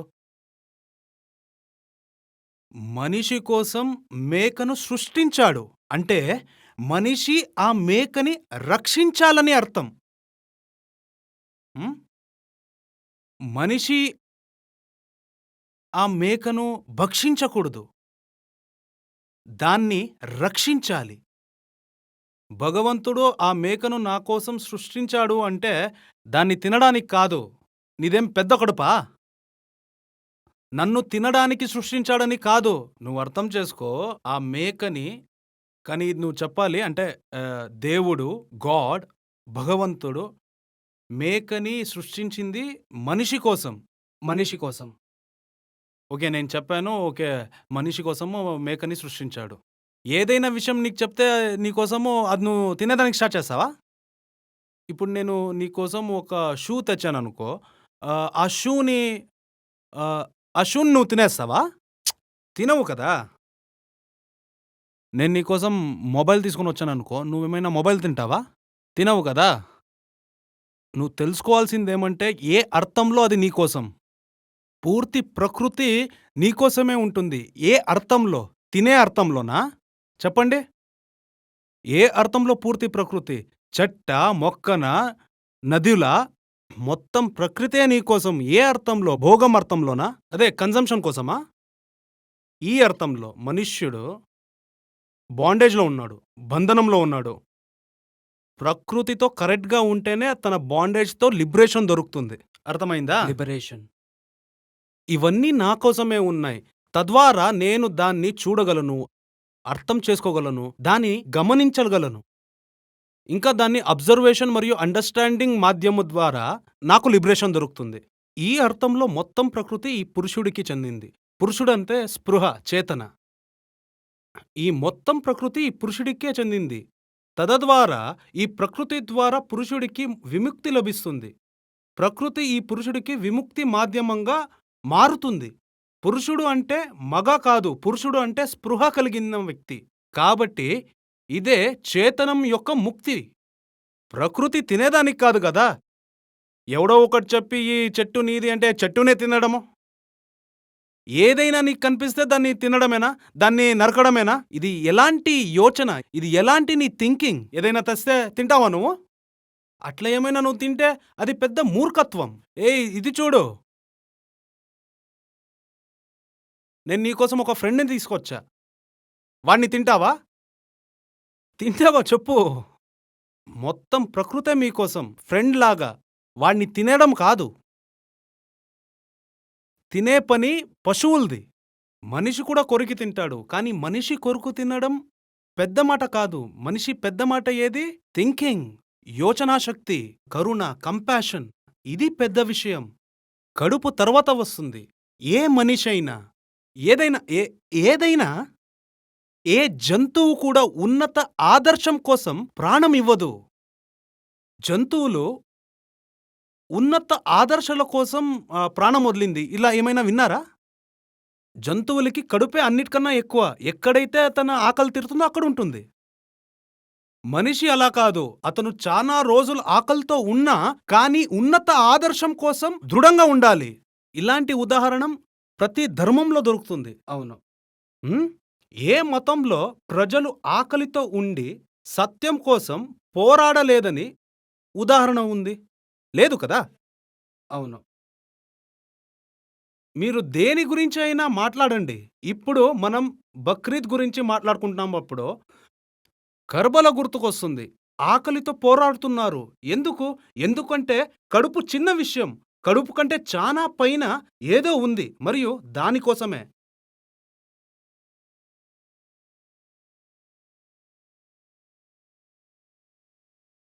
దీంట్లో ఇంకోటి చెప్పాలేమంటే మీరు ఇంతకు ముందు చెప్పినారు.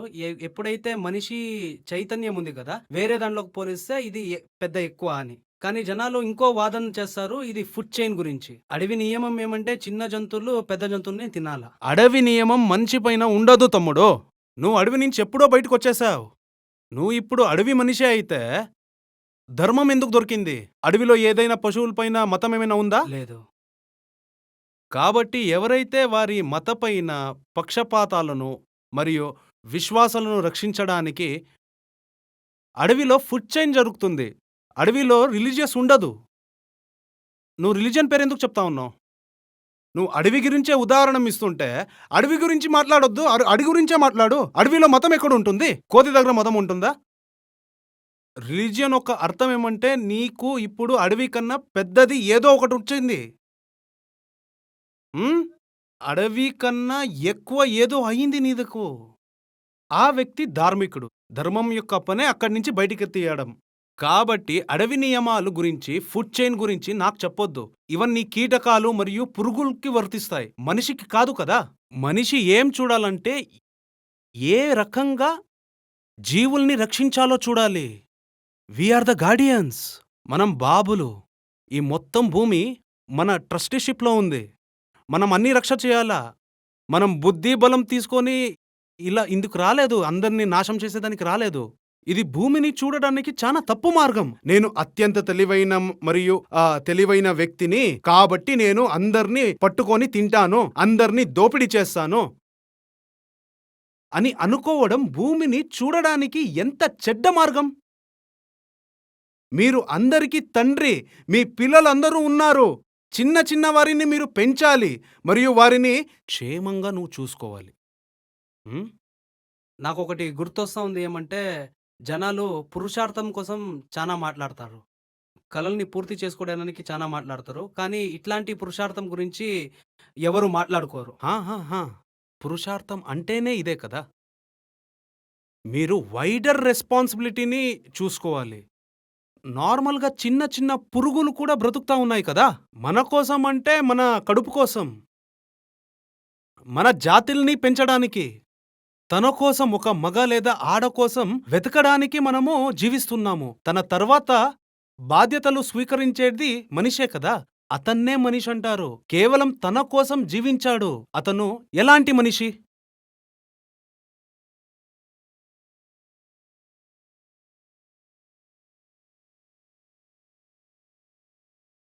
ఇప్పుడు నా దగ్గర ఒక వాదనొచ్చింది ఏమంటే, ఇది కంప్లీట్‌లీ సైన్స్, సైన్స్ గురించి ఉంటుంది. చూడండి సార్, ఇప్పుడు మనం మాంసాహారం తీసుకోకపోతే, మనకి బి12 ఎక్కడి నుంచి దొరుకుతుంది? అదే విటమిన్ బి12 ఉంటుంది గదా! హ, ఎక్కడి నుంచి వెతుకుతారు ఈ వాదన? సరే, మీరు బి12 కోసము మాంసాహారం తింటారు. అవును. బి12 గురించి వాదన అవుతుంది కదా. బి12 కోసము మాంసాహారం తింటారా? మాంసం కొనేకి ఎక్కడ పోతావు? అంగడికి. అంగడికి పోయి నువ్వు మాంసం తీసుకుంటావు. సో, మాంసం తినేకి. సో, నువ్వు అంగడికి పోయి బి12 ఎందుకు కొనుక్కోవు?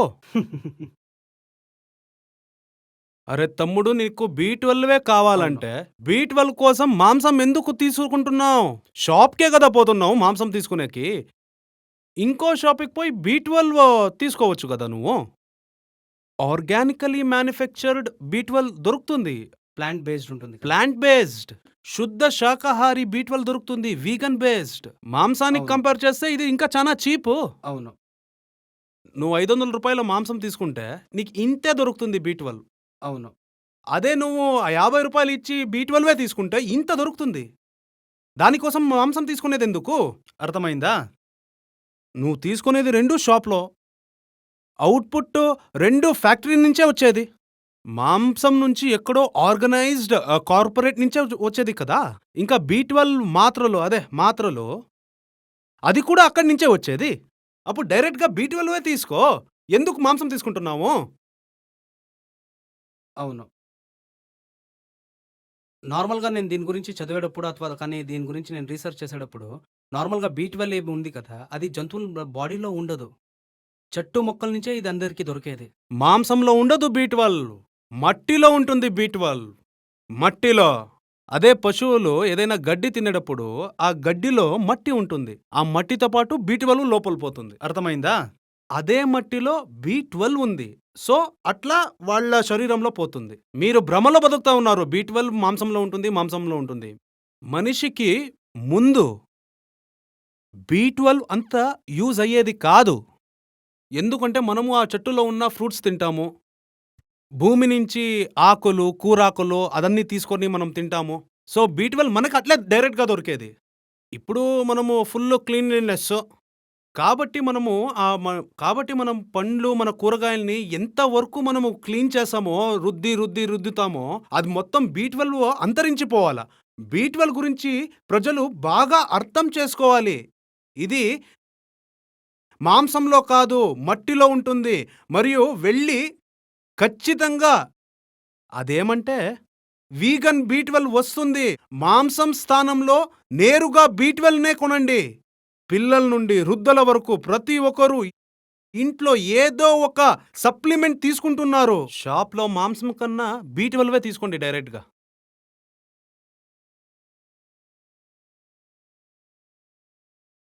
ఇప్పుడు దీని తర్వాత వచ్చే విషయం ఏమంటే ఆచార్య గారు, మీ మాట విని అందరూ శాకాహారులుగా మారితే భూమిపై ఉన్న చెట్టుని నశించిపోతాయి. ఏమి మిగులవు. కాబట్టి ఈ భూమి ఇది 800 కోట్లు మరియు వేల కోట్ల మంది మానవులు కాబోతున్నాయి అంటారు. ఇది ఎలా నిర్వహిస్తుంది? చూడండి, దీని గురించి నేను ఇంతకుముందు చానా సార్లు చెప్పాను. కానీ నేను ఓపికగా మళ్ళీ చెబుతాను. ఒక మాంసాహారి వ్యక్తిని సజీవంగా ఉండడానికి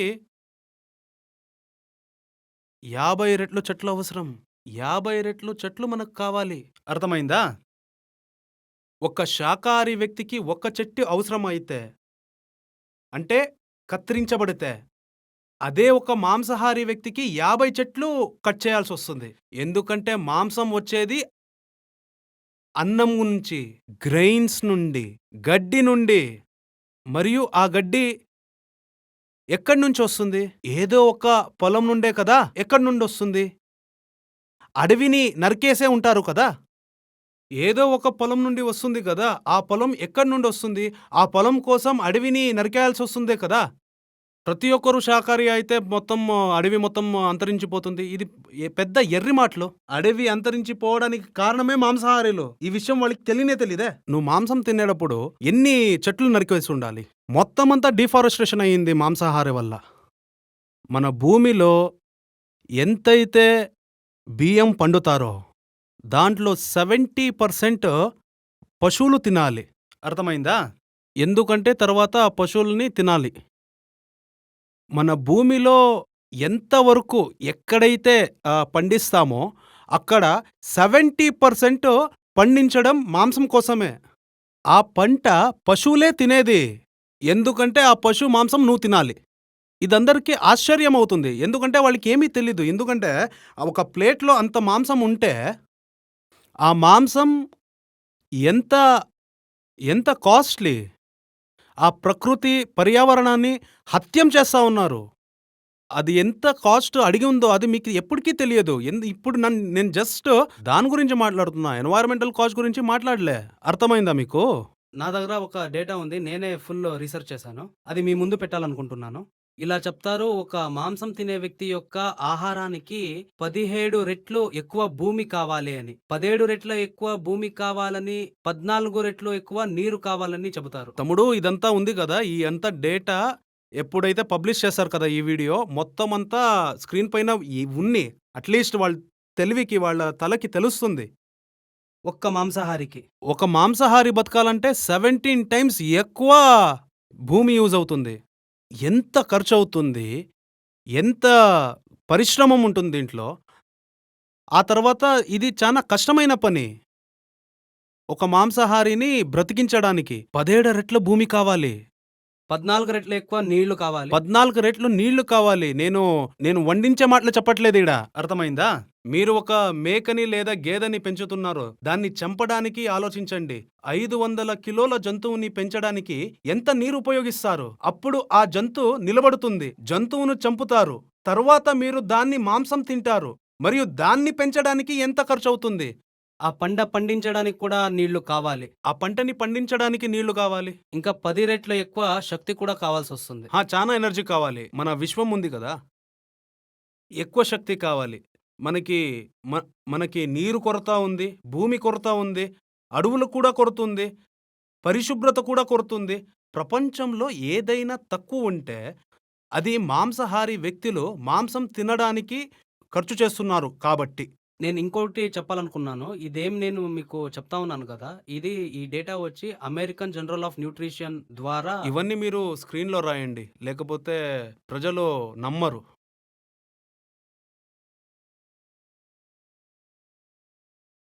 దీని తర్వాత హార్వర్డ్ ప్రొఫెసర్ ఉన్నారు. Medicine doctor. అతను ప్రపంచంలో మన ఆకలి సమస్య గురించి మాట్లాడారు. 40 మిలియన్ టన్ ఫుడ్ ఉంటే మన ప్రపంచంలో ఉన్న ఆకలి మొత్తం తీరుతుందని చెప్తారు. ఒక్క నిమిషం, ప్రజల కోసం చెప్పేస్తాను. అంటే ప్రపంచంలో ఆకలితో ఉన్న ప్రజలందరి కడుపు నింపొచ్చు. కేవలం 40 మిలియన్ టన్నుల ఆహార ధాన్యాలు, బెల్లం మరియు అదనంగా మనకు లభిస్తే.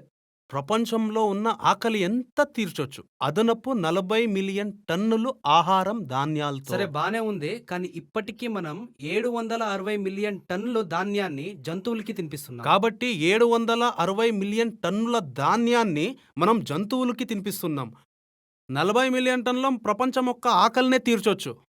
ఒక మాంసాహారి వ్యక్తి ఎంతమంది జీవుల ఆకలితో ఉండనిస్తాడు? 760,000,000 టన్నులు ధాన్యాన్ని మనం ఆ జంతువులకి తినిపిస్తున్నాము. వాటి మాంసాన్ని మాంసాహారులు తింటున్నారు. మరి ప్రపంచంలో అంత ఆకలి, చిన్న చిన్న పిల్లలు ఆకలితో ఉన్నారు. అదే పోషక ఆహారం బాగుండదు.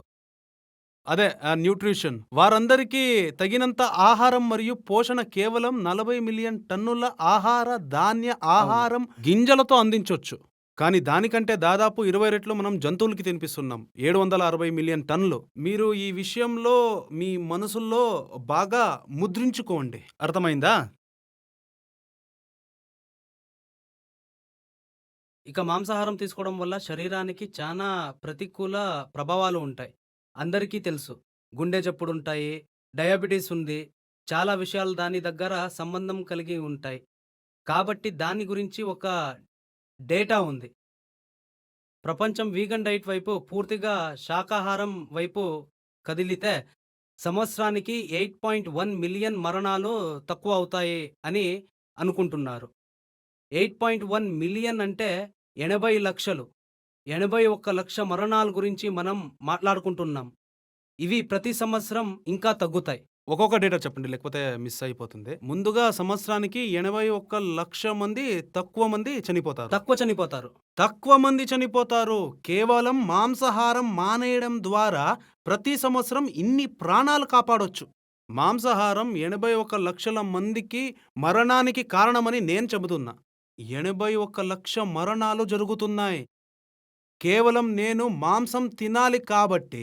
మరియు ఇవి కేవలం ప్రత్యక్ష మరణాలు మాత్రమే. ఇందులో మనం ఇంకా మాంసాహారం కారణంగా ఆహారం తినడానికి కూడా అన్నం లేని వారు ఎంతమంది చనిపోతున్నారో చూడాలి. ఇవి కేవలం ప్రత్యక్ష మరణాలు మాత్రమే. ఇంకో మాట ఏమంటే మనం ఇప్పుడు డబ్బులు సేవ్ చేస్తాము కదా! మనం హెల్త్ కేర్‌లో ఖర్చు చేస్తున్నాం కదా! ఇంకా అన్‌పెయిడ్ కేర్ ఉంటుంది. ఇంకా లేదా వర్కింగ్ పెయిడ్ లాస్ అవుతుంది కదా! మన ఆరోగ్యం సరి లేకుండా. దీంట్లో 700 నుంచి 1,000 బిలియన్ డాలర్ మనము సేవ్ చేయొచ్చు. 1,000 బిలియన్ డాలర్ ప్రతి సంవత్సరం ఖర్చవుతుంది కేవలం మాంసాహారి కోసం, స్వచ్ఛమైన ఆహారాన్ని ఇవ్వడానికి. దీంట్లో మెడికల్ కాస్ట్ ఉంటుంది. ఆ తర్వాత అన్‌పెయిడ్ ఉంటుంది. అన్‌పెయిడ్ అంటే నీకు ఒకవేళ రోగం వస్తే నీ కొడుకు, నీ భార్య లేకపోతే నీ ఎవరైనా ఆ సేవలో ఉండాలి. 1,000 బిలియన్ డాలర్లు ఎంత? దీనికోసం మీరు ఇది అర్థం చేసుకోవాలి. భారతదేశంలో మొత్తం ఆర్థిక వ్యవస్థ ఇప్పుడు 3,000 బిలియన్ డాలర్లు మన ఆర్థిక వ్యవస్థ. మరియు ప్రపంచంలో ఆర్థిక వ్యవస్థ 1,000 బిలియన్ డాలర్లు. ఇది ఎంత పెద్ద సంఖ్య ఆలోచించండి. మనం మన మాంసం యొక్క దురాశను అదుపులో ఉంచడానికి ఎంత ఖర్చు చేస్తున్నాం?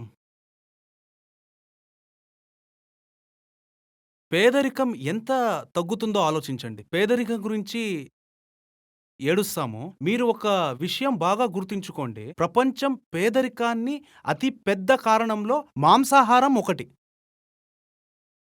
ప్రపంచ పేదరికానికి పెద్ద కారణమే మాంసాహారులు.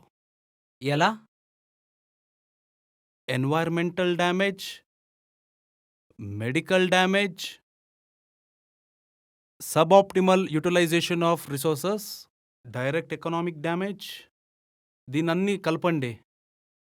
వీటిని కలిపేస్తే ప్రపంచ జీడిపిలో ఇది చాలా పెద్ద భాగం కేవలం మాంసాహారి సర్వీసింగ్‌కి పోతా ఉంది. మీరడిగితే దాని నంబర్స్ కూడా నేను చెప్తాను. ఎగ్జాంపుల్, మాంసాహారం నుంచి క్లైమేట్ చేంజ్ అవుతుంది. క్లైమేట్ చేంజ్ అయ్యేది మెయిన్‌గా లేదా రెండవ అతిపెద్ద కారణమే మాంసాహారం. ఈ విషయం కూడా ప్రజలకు తెలీదు. మరియు వాతావరణ మార్పు వలన ప్రపంచంలో ఆర్థిక వ్యవస్థని ఎన్ని వేల బిలియన్ డాలర్లు నష్టమవుతుందో మీకు తెలుసా? కాబట్టి దానివల్ల పేదరికం వ్యాప్తి చెందుతాయి. ఇంకా దానిపైన ఇంకొకటి కూడా అంటారు. అంటే మాంసాహారం ఎకనామికలీ చాలా గ్రోత్ ఇస్తుంది కదా! ఇంకా జనాలు చెప్తారు మాంసాహారం ఎకనామికల్ యాక్టివిటీ అంటే దాంట్లో నుంచి ఇల్లులు గడుస్తాయి. ఇల్లులు గడవదు, పేదరికం వస్తుంది. మాంసాహారిని మూసేయండి పేదరికం తొలగాలంటే. నేనేదో గాళ్ళ లెక్కల్లో చెప్పట్లేదు. కొంచెం రీసెర్చ్ చేయండి మీకే తెలుస్తుంది. పేదరికానికి మాంసాహారమే కారణము. మీకింతైతే కనిపిస్తుంది.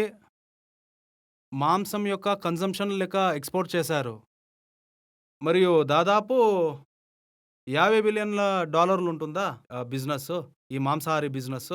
అందులో మీరు 10% మార్జిన్ ఉంటే మీకు $5 బిలియన్ల లాభం వస్తుంది. దాంట్లో $5 బిలియన్ల మీకు లాభం వచ్చింది అనుకోండి. దాంతో పోలిస్తే భారతీయ ఆర్థిక వ్యవస్థ గత సంవత్సరం కేవలం క్లైమేట్ చేంజ్ రిలేటెడ్ ఈవెంటే ఉండింది. దాని కారణంగా దాదాపు $150 బిలియన్ నష్టాన్ని చెందింది. అవును. ఇప్పుడు పోల్చండి. క్లైమేట్ చేంజ్‌లో 30-40% మాంసాహారులే కారణం. మాంసాహారం, డైరీ, యానిమల్ ఫార్మింగ్‌ది. మాంసాహారం మరియు డైరీ ఇదే కారణం మెయిన్‌గా క్లైమేట్ చేంజ్‌కి. 1/3 దీనివల్లే కలుగుతుంది. మిగిలింది ట్రాన్స్‌పోర్టేషను, ఇంకా వేరే వేరే కారణంలో వస్తాయి. కానీ భారతీయ ఆర్థిక వ్యవస్థ క్లైమేట్ చేంజ్ వల్ల $150 బిలియన్ నష్టం చూసింది. దాంట్లో మాంసాహారి వల్ల ఎంత నష్టం కలిగిందో తెలుసా? $50 బిలియన్. $50 బిలియన్ల నష్టం వచ్చింది మాంసాహారం వల్ల. మాంసాహారం వల్ల మనకి ఎకనామిక్ లాభం ఎంత దొరికింది? $5 బిలియన్. ఎవరైతే ఇలాంటి వాదన చేస్తారు గదా! అంటే మాంసాహారంతో భారతీయ ఆర్థిక వ్యవస్థలో లాభం వస్తుంది అంటే, మాంసాహారం వల్ల ఆర్థిక వ్యవస్థకు ₹1 వస్తే ₹10 నష్టం కలుగుతుంది. ఇది ఒట్టి క్లైమేట్ చేంజ్ గురించి మాట్లాడుతున్నాము. మెడికల్ లాసెస్ గురించి ఇంకా మాట్లాడలేదు మనము. మీకు ఒకవేళ మాంసాహారం కాస్ట్ పూర్తిగా తెలుసుకోవాలంటే, మీకు ఎన్వైర్మెంటల్ కాస్ట్ తెలుసుకోవాలి, మీకు హెల్త్ కాస్ట్ తెలుసుకోవాలి, ఇంకా ఎకనామీలో full optimal distribution, utilization of resources అవుతుంది కదా! దాని గురించి తెలుసుకోవాలి. అప్పుడు మీకు తెలుస్తుంది మాంసాహారం నుంచి భారతదేశంలో ఎంత నష్టం జరుగుతుందో అని. భారతదేశం పేదరికంగా ఉండడానికి మాంసాహారి యొక్క రోల్ ఎక్కువే అవుతా ఉంది. ఇది మనం ఎక్స్‌పోర్ట్ చేస్తాం కదా! మనం అనుకుంటాం ఎక్స్‌పోర్ట్ చేస్తే రెవెన్యూ ఎక్కువవుతుందని. కంటిన్యూస్‌గా మనం మాంసాన్ని ఎక్స్‌పోర్ట్ చేస్తున్నాం. ఇప్పుడు గవర్నమెంట్ బ్రతుకున్న జంతువుల్ని ఎక్స్‌పోర్ట్ చేయాలని కోరుకుంటున్నారు. ఇప్పుడు మనం పింక్ రెవల్యూషన్ అంటే మాంసం, బ్లూ రెవల్యూషన్ అంటే చేప, మనం ఇదంతా చేస్తూనే ఉన్నాం. మన చిన్న బుద్ధులతో మనకి దీంట్లో లాభం వస్తుంది అని మనం అనుకుంటున్నాం. కానీ దీంట్లో మనకు లాభం రాదు. మీరు మాంసం ద్వారా ₹1 సంపాదిస్తున్నారు కదా! దానికి మీరు ₹10 లాస్ అవుతున్నారు. కానీ ఇది సరళమైన అర్థశాస్త్రం. మన ప్రజలకి అర్థం కావట్లేదు, ప్రభుత్వానికి స్పష్టంగా కనిపించడం లేదు. పేదరికాన్ని తొలగించాలంటే మాంసాహారిని తొలగించాలి. మాంసాహారమే పెద్ద కారణం. నేను ఇట్లే ఒక విషయం నార్మల్‌గా చూస్తా ఉన్నాను. క్లైమేట్ చేంజ్ వల్ల ఎకానమీ లాస్ అవుతా ఉంది. నేను దాని గురించి డేటా బయటకు తీశాను. న్యూయార్క్ టైమ్స్‌లో ఒక ఆర్టికల్ వచ్చింది. దాంట్లో ఏం చెప్తున్నారంటే 2021 నుంచే ఇది స్టార్ట్ అయ్యింది. గ్లోబల్ క్లైమేట్ చేంజ్ ఏదైతే ఉంది కదా! అది గ్లోబల్ ఎకానమీ పైన పడతా ఉంది. అది కూడా 11-14% ఉంది. అదే ఫుల్ జీడీపీది. ప్రపంచ జీడీపీలో 11-14% కేవల వాతావరణ మార్పు కారణంగా తగ్గడం ప్రారంభమైంది. ఈ విషయంలో కూడా ఎక్కడ నమోదు చేయాలి, ప్రచురించాలి. గ్లోబల్ ఆర్థిక వ్యవస్థలో 11-14% భారతదేశ ఆర్థిక వ్యవస్థలో సుమారు $3.5 ట్రిలియన్ భావిస్తే మీరు ఎంత కోల్పోవడం ప్రారంభించారు? కనీసం $300 బిలియన్. $300 బిలియన్ వాతావరణ మార్పు కారణంగా ప్రతి సంవత్సరం నష్టం జరగడం ప్రారంభమైంది. అర్థమైందా?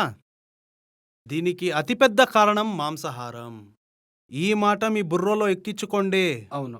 ఈ విషయం కూడా బాగా గుర్తుంచుకోండి. మీరు వాతావరణ కార్యాచరణ గురించి మాట్లాడతారు. మీరు గ్లోబల్ వార్మింగ్ గురించి మాట్లాడతారు. మీరు గ్లోబల్ వార్మింగ్ ఏమని అంటారు? మీరు వాతావరణ నమూనాలు మారుతున్నారు. ఇవన్నీ చెబుతున్నారు. ఈ విషయాన్ని మీరే చేశారు. దీని అన్నిటికి కారణం మాంసాహారమే. ఈ మాట మీడియా మీ దగ్గరికి చెప్పదు. దీన్ని ఈ మాట ఎడ్యుకేషన్‌లో కూడా మనకి ఎవరు చెప్పరు. ఎందుకు దాస్తున్నారు? ఎందుకంటే ప్రభుత్వం యొక్క లాభము, ఇంకా ఆర్గనైజ్డ్ అది స్లాటర్ హౌసెస్ ఉంది, మీట్ ఇండస్ట్రీ ఉంది, ప్రాసెస్డ్ ఫుడ్ ఇండస్ట్రీ ఉంది, ఇంకా డైరీ ఇండస్ట్రీ ఉంది. దీంట్లో చాలా పెద్ద స్వార్థం ఉంది. ఏమంటే మీ దగ్గర సత్యాన్ని దాచిపెట్టడంలో. కాబట్టి మీకు ఎవరు చెప్పడం లేదు. భారతదేశం మరియు ప్రపంచ దుస్థితిలో మరియు పేదరికంలో ప్రతి విధంగా ఈ మొత్తం జంతువుల ఉత్పత్తులు వినియోగం అది పాలు కావచ్చు. మాంసం అనేదే అటువంటిది. అర్థమైందా? ఇప్పుడు మీరు డేటా గురించి మాట్లాడేటప్పుడు నేను నార్మల్ దీని గురించే నేను చూసేవాడిని. క్లైమేట్ చేంజ్ గురించి రీసెర్చ్ పేపర్ ఉంటుంది కదా! దాంట్లో ఏషియా పెసిఫిక్ కాంట్రిబ్యూషను ఒట్టి 2% మాత్రమే. ఏదైతే మనకి డేటా దొరుకుతుంది కదా! అది బయట నుంచి మనకి దొరుకుతుంది. ఏ డేటా అయితే దొరుకుతుందో అది బయట నుంచి మనకి పరిశోధన దొరుకుతుంది. పత్రంలో 2% అని చెప్పారు. ఏషియా పెసిఫిక్ వాతావరణ మార్పులో 2% అని ఎవరు అనుకోకూడదు. 100 పరిశోధన పత్రాలు ప్రచారించబడతాయి. ఈ మొత్తం ఏషియా పెసిఫిక్ ప్రాంతాలు అంటే ఏషియా దేశాలలో మరియు ఆస్ట్రేలియా మొదలైనవి. వీటిలో కేవలం 2 పరిశోధన పత్రాలు మాత్రమే ప్రచురించబడతాయి. అంటే ఈ ప్రదేశాలలో పరిశోధన జరగడమే లేదు. వాతావరణం మార్పు మనల్ని నాశనం చేస్తుంది. మరియు వాతావరణ మార్పుకు అతిపెద్ద కారణం మాంసాహారమే. ఈ విషయం కూడా మనకు అమెరికా మరియు యూరోప్ వారు చెబుతున్నారు. భారతదేశం వంటి దేశంలో ఈ విషయంపై పరిశోధన జరగడం లేదు. ప్రైవేట్ విశ్వవిద్యాలయాల్లో కూడా జరగడం లేదు మరియు ప్రభుత్వ సంస్థలు కూడా జరగడం లేదు. ప్రభుత్వానికి ఇందులో ఏదైనా స్వార్థం ఉందా ఈ డేటా దాచిపెట్టడానికి? ప్రభుత్వాలు భారతదేశంలో ఒకటి తర్వాత ఒకటి ప్రభుత్వాలు వస్తూనే ఉన్నాయి. అవి నిరంతరం అలాంటి విధానాలే రూపొందిస్తున్నాయి. భారతదేశం ప్రపంచానికి వధశాలగా మారుతుంది. అలా మీకు ఎక్స్‌పోర్ట్ చేస్తుంది. ఎలా అవుతుంది మన దేశం? మన దాంట్లో హిందూయిజం, జైనిజం, బుద్ధిజం, సిక్కిజం ఉంది. ఇక్కడ మన పెద్ద ధర్మం ఏదైతే ఉందో అహింస గురించి మాట్లాడుతుంది. కరుణ గురించి మాట్లాడుతుంది. మన దేశం ప్రపంచంలో పెద్ద బీఫ్ ఎక్స్‌పోర్టర్ ఇలా కూడా చెప్పొచ్చు. ఇదేం లేదు. ఇది ఒట్టి డబ్బుల కోసమే. ఇది ప్రకృతి పట్ల అజ్ఞానం. మనకి తెలియట్లేదు డబ్బులు ఎంత అతిగా మనకి ప్రభావిస్తుందో అని. దీంతో మన చైతన్యం అయితే తగ్గుతానే వస్తుంది. డబ్బులు కూడా రాదు. ఇంకా మనము అవును. పేదవాళ్ళైపోతున్నాము. ఇప్పుడు కొన్ని రోజులుగా ఇది నార్మల్ పెద్ద న్యూస్‌లో ఇది ఉంది. కూరగాయల రేట్ ఎక్కువవుతుంది చూడండి. హ్మ్. కానీ ఎవరికీ తెలియనిదేమంటే నార్మల్లీ కూరగాయల రేటు పెరుగుతుంది కదా! ఇది ఎక్స్‌ట్రీమ్ ఈవెంట్ వల్ల అని. ఎండెక్కువొస్తుంది, చలి ఎక్కువవుతుంది, లేకపోతే వాన ఎక్కువ పడుతుంది. ఏదైతే ఎక్స్‌ట్రీమ్ ఈవెంట్స్ ఉంది కదా! నేను మీకు అర్థమవ్వాలని చెప్తా ఉన్నాను. ఇవన్నీ పంట. సమ్మర్‌లో చానా వర్షాలు కురవడము, లేకపోతే మామిడి పండు చెడిపోవడము. సాధారణ మనిషి ఒక మామిడి పండుకి ఇంత చేయాలా? ఒక సాధారణ మనిషికి టొమాటో, ఆలు బియ్యం, టొమాటో ఇటువంటి దానికి చాలా పెద్ద ఫరక్ పడుతుంది. ఇవన్నిటికి డబ్బులెందుకు ఎక్కువవుతుంది? ఎందుకంటే క్లైమేటే కారణం. కానీ ఎండాకాలంలో వర్షం పడడము, లేకపోతే ఎక్స్‌ట్రీమ్ హీట్ అవ్వడము, ఎక్కడ పంట పండించకూడదో అక్కడ పంట పండించడము. అట్లా చేస్తే పంట పెరగదు. ఇదైతే ఏముంది ఎక్స్‌ట్రీమ్ వెదర్ కండిషన్ ఎందుకు చేంజ్ అవుతుంది అంటే క్లైమేట్ చేంజ్ వల్ల. క్లైమేట్ చేంజ్ ఎందుకవుతుంది? ఈ క్లైమేట్ చేంజ్ ఎందుకవుతుందంటే అదే ఫాసిల్ చేంజ్‌ని ఉత్పన్నం చేస్తారు కదా! Electricity generation, coal fire plant ఉంటుంది కదా! దాని అన్నిటికి ప్యారలల్ లేకపోతే దాన్ని అన్నిటికి ఈక్వల్‌గా అది క్లైమేట్ చేంజ్ అవుతుంది కదా! క్లైమేట్ చేంజ్ అవుతుంది యానిమల్ ఫార్మింగ్ వలన. మనం పశువుల్ని పెంచుతాం పాల కోసం, పెరుగు కోసమో, లేకపోతే మాంసం కోసం. మాంసం కోసం. అక్కడి నుంచొస్తుంది. వీడేదైతే మాంసాహారి ఉన్నాడు కదా! వాడి మాంసం యొక్క మోహం కోసమో కూరగాయల రేటు పెరుగుతా ఉన్నాయి.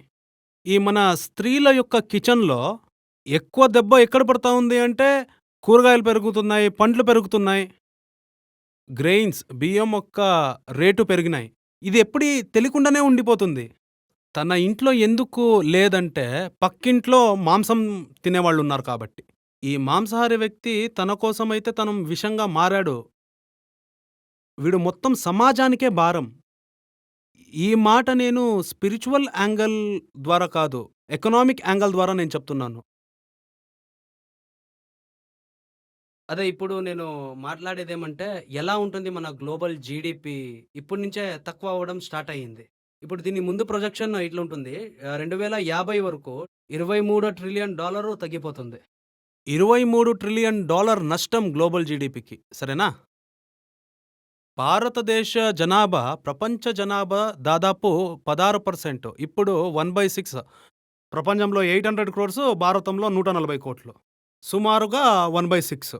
భారతదేశ జనాభా ప్రపంచ జనాభా మరియు ప్రపంచ మొత్తం జీడీపీలో దాదాపు 4-5%. 4% జీడీపీ భారతదేశం మన నుండే దేశానికి. వస్తా ఉంది.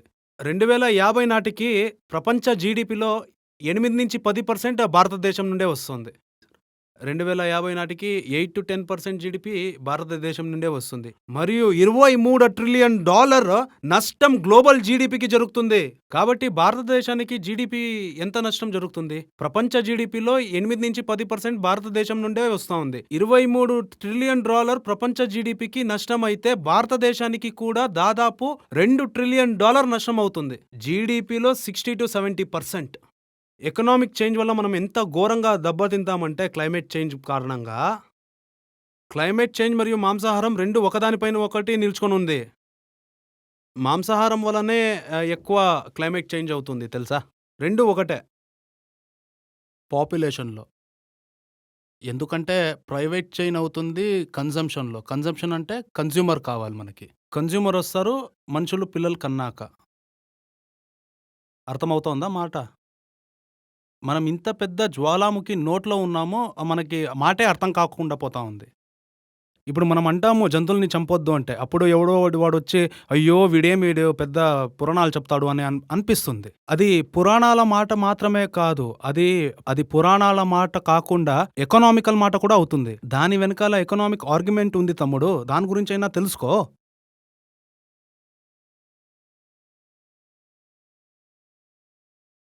దీని గురించే నేను ఇంకొకటి చదివాను. కొందరు ఇలా కూడా చెప్తారు. క్లైమేట్ చేంజ్ గురించి, క్యాటాస్ట్రోఫ్ గురించి చెప్తారు కదా! ఇదేదో ఫస్ట్ టైమ్ కాదు కదా!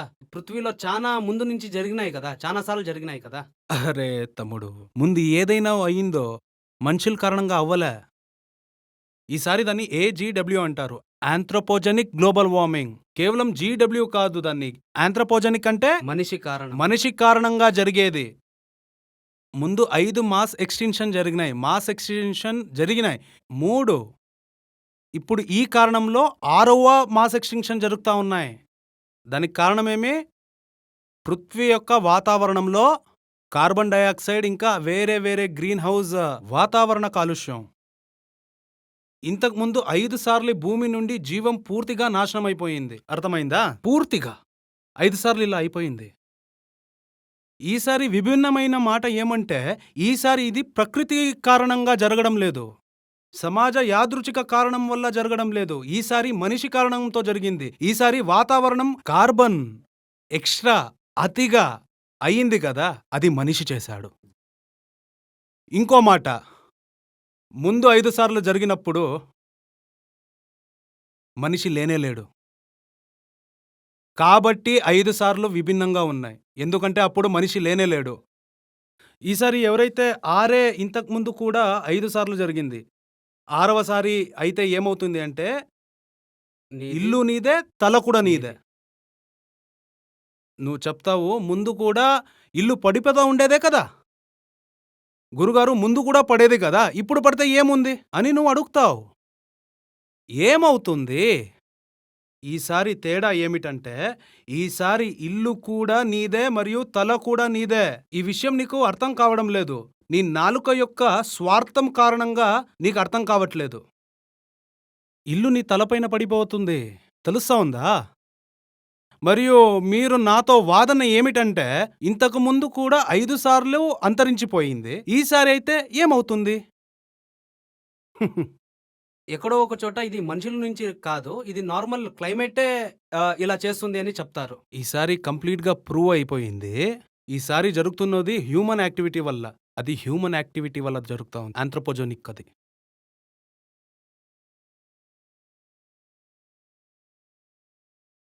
దీని గురించే నేను చానా మంది చానా రకాలుగా ఉదాహరణలిస్తారు. అంటే వాళ్ళ జీవితం గురించి ఉదాహరణలిస్తారు.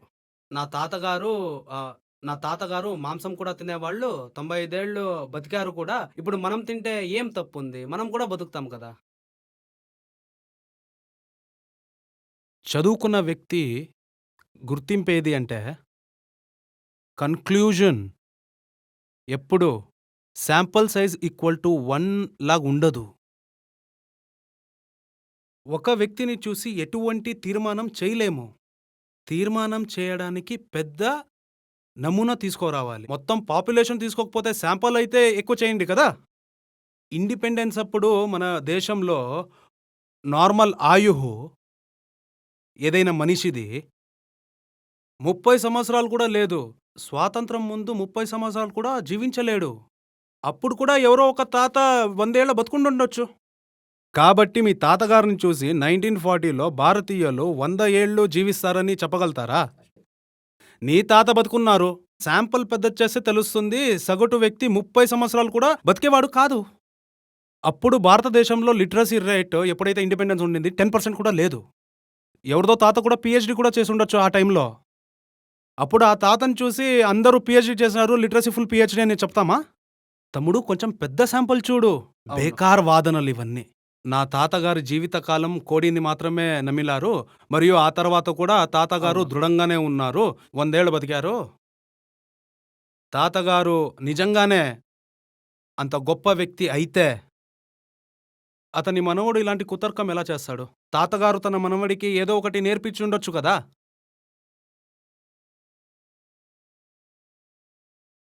ఇప్పుడు ఇంకో వేరేలాగా వాదన. నేను ఇది కామెంట్స్‌లో అంతా చదువుతున్నాను. అంటే కామెంట్స్‌లో వచ్చింది. సార్ నేను అథెయిస్ట్. ఇప్పుడు నా ప్లేట్‌లో ఏముంది? అది వేరే వాడికి ఫరక్ ఎందుకు పడాలి అని.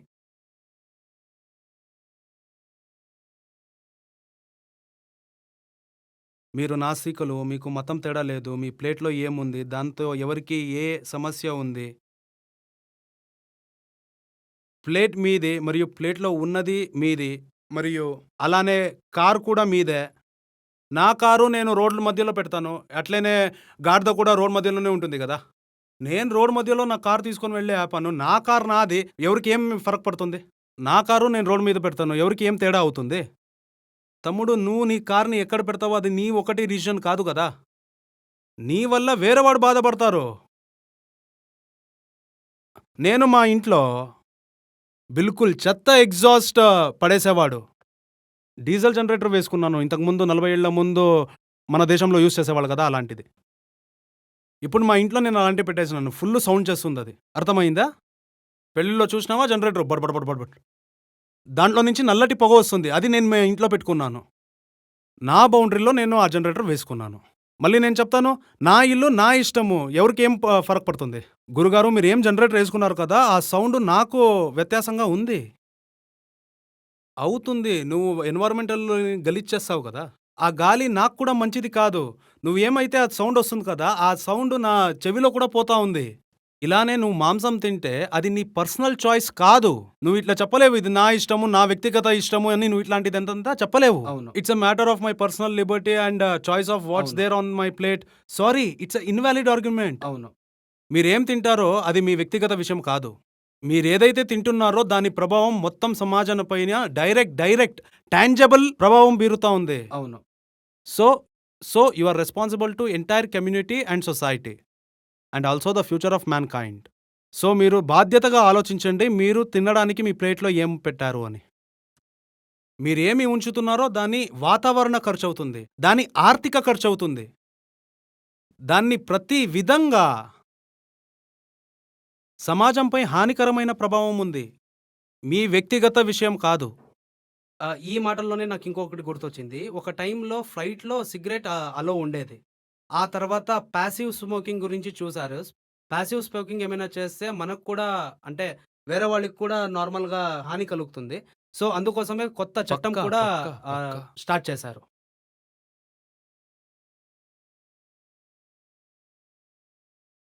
ఇప్పుడు ఇంకో వాదన కూడా ఉంది. చెప్తారు కదా గురుగారు. అంటే పాలల్లో ఎంత దుష్ప్రభావం ఉంది అని. ఇప్పుడు ఆ చెడ్డ భావం వల్ల ఇప్పుడు జనాలు వీగన్ మిల్క్‌ని ప్రమోట్ చేస్తారు. ఆ వీగన్ మిల్క్‌లో ఉండేది సోయా. ఇదైతే సోయా మిల్క్. సోయా మిల్క్ అంటే సోయాతో వచ్చుంటుంది. ఎప్పుడైతే సోయాతో వస్తుందో ఇది కూడా డిఫారెస్టేషన్ చేయాలో. మళ్ళీ సేమ్ అదే వచ్చింది కదా! ఈ వాదన చాలా మంది చదువుకున్న వాళ్ళు కూడా చేస్తా ఉన్నారు. వీగన్ పాలు సోయాతో వస్తుందని చెప్తారు. కొబ్బరి నుండొస్తుంది. బాదాం నుండొస్తుంది. దానికోసం సోయా గూడా పండించాలి కదా! మీరు చెప్తారు కదా! మాంసాహారం కోసం డిఫారెస్టేషన్ అవుతుంది అంటే, వీగన్ కోసం కూడా డిఫారెస్టేషన్ అవుతుంది. ఈ వ్యక్తుల సమాచారం కోసం ఒక చిన్న విషయం ఏమిటంటే, ప్రపంచవ్యాప్తంగా ఎంత సోయా పండిస్తే, అందులో ఎంత? 95% 96% వరకు జంతువులకి మాంసాహారం కోసం తినిపిస్తారు. వీగన్ వ్యక్తి అయితే సోయాలో కొంత భాగమే యూజ్ చేస్తాడు. కానీ మీరు ఏ గేదెను తింటారో, మరియు పంది, చికెన్, మటన్, గుడ్డు అక్కడ సోయా చాలా పెద్ద మొత్తంలో అవసరం. పెద్ద మొత్తంలో. చూడండి, ఇంతకుముందు మాట్లాడేటప్పుడు ఇంతకుముందు మాట్లాడేటప్పుడు మేము ఒక సంఖ్యం ఇచ్చాము. ఈ ప్రపంచం మొత్తం పూర్తిగా శాకాహారిగా, వీగన్‌గా మారితే, నేను దాన్ని పూర్తిగా శాకాహారం అని అంటాను. ఎందుకంటే సాధారణంగా శాకాహారి వ్యక్తులు పాలు కూడా తీసుకుంటాడు. మరియు పాలు చెట్టు నుండి రావు, మొక్క నుండి రావు. కాబట్టి పాలు శాకాహారం ఎలా అవుతాయి? జంతువుల ఉత్పత్తులను నిషేధించండి. దాంట్లో పాలు, పెరుగు, లస్సీ అన్నీ క్లోజ్ అవుతుంది. మరియు ప్రపంచం మొత్తం శాకాహారిగా మారితే ఈరోజు వ్యవసాయం కోసం ఎంత భూమి అయితే అవసరం ఉందో వట్టి 4వ వంతులు చాలంతే. దానిలో కేవలం 4వ వంతు భూమి మాత్రం సరిపోతుంది. దానిలో కేవలం 4వ వంతు భూమి మరియు 4వ వంతు వనరులతో ప్రపంచం మొత్తం కడుపు నిండా ఆనందంగా తినొచ్చు. పౌష్టికాహారం తింటుంది ఈ ప్రపంచం మొత్తం వీగన్ అయితే. అవును. ఇప్పుడు మీరేదైతే పండిస్తున్నారో అది మీకోసం కాదు, మాంసం కోసం పండిస్తున్నారని భాగం. అర్థం చేసుకోండి. నార్మల్‌గా నేను రీసెర్చ్ చేసేటప్పుడు నాకొక పెద్ద మంచి గ్రాఫ్ దొరికినాయి. నేను అనుకుంటాను ఇది స్క్రీన్‌లో కూడా కనిపియాలి. ఎట్లా మనకి డైరీ మిల్క్ దొరుకుతుంది కదా! అంటే కౌ నుంచి, బఫెలో నుంచి. అది కాకుండా సోయా మిల్క్ ఉంటుంది, ఓట్ మిల్క్ ఉంటుంది, ఆల్మండ్ మిల్క్ ఉంటుంది. దీని గురించి మనకి నేలకి ఎంత ఫరక్ పడుతుంది? దీని గురించి ఎంత మనకి నష్టం కలుగుతుంది? ఇంకా దాని నుంచి నీళ్ళు ఎంత యూజ్ అవుతుంది? మొత్తం కంపారిజన్ ఉంది. అది నేను స్క్రీన్‌లో పెట్టాలని కోరుకుంటున్నాను. నా దగ్గర ఏదైతే వాదనల లిస్ట్ ఉండిందో అది కంప్లీట్‌గా అయిపోయింది. నేను ఇంకొకటి అనుకుంటున్నాను. లాస్ట్‌లో మీరు ఏం చెప్పాలనుకుంటున్నారు? అతిపెద్ద కుతర్కం దురుద్దేశం. అతిపెద్ద కుతర్కం మనుషుల లోపల ఉన్న దయ్యం. మేం బహుశా ఎంత మాట్లాడినా కొన్ని లేకపోతే 3, 4 డజన్ సంభాషణలలో నేను చేశాను. మీతో చేశాను. మరియు ఇతర ప్రదేశాలలో వెళ్లి చేశాను. జంతువుల హక్కుల కార్యకర్తలో చేశాను. వీగన్ గ్రూప్ వాళ్ళతో కూడా చేశాను. మీది 2 పుస్తకాలున్నాయి 2 దీనిపైన. పుస్తకాలున్నాయి. ఈ పుస్తకాలు పూర్తిగా సమస్యపైనే రాసాము. దాని తర్వాత కూడా మనం ఎన్ని విషయాలు చెబుతామో ఎవరైనా ఈ విషయాలన్నీ ఖండించొచ్చు.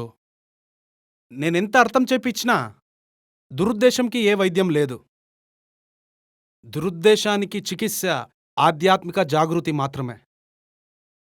ఎప్పటి వరకు ఇక్కడ అక్కడ కరుణ రాదో అప్పటి వరకు మీరు మాంసాహారాన్ని వదలరు. కానీ నేను ఈ వాదనన్నీ చూసినాక నేను అనుకుంటాను, మాంసం అదే పోతుంది. మాంసం కొంచెం తమను తామే అర్థం చేసుకుంటుంది. అర్థం చేసుకోండి, ప్రారంభించిన వారికే వదులుతుందని. నేను అర్థం చేసుకున్నాను. ప్రపంచం యొక్క నియమమే అది. దయ, కరుణ 2 ఉండాలి. అర్థమైందా?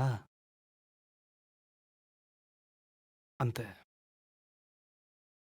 అంతే మాట. Ultimately the solution lies in spiritual awakening. ఏ వ్యక్తి ఆధ్యాత్మికంగా లేదు, ఒట్టి మొరాలిటీ లేదా ఎథిక్స్ కారణం, రేషనల్ ఎథిక్స్ కారణం ఎవడైతే చెప్తాడో నేను శాకాహారిని అని, ఆ శాకాహారి సాధారణంగా చాలా దూరం వెళ్ళాడు. ఏదైనా పరిస్థితి మారితే అతను తన శాకాహారాన్ని వదిలేస్తాడు. వాస్తవంగా శాకాహారిగా మారగలిగేది ఎవరంటే, ఏమైనా సరే నేను ఇతరులను బాధించకూడదంటే బాధించకూడదు.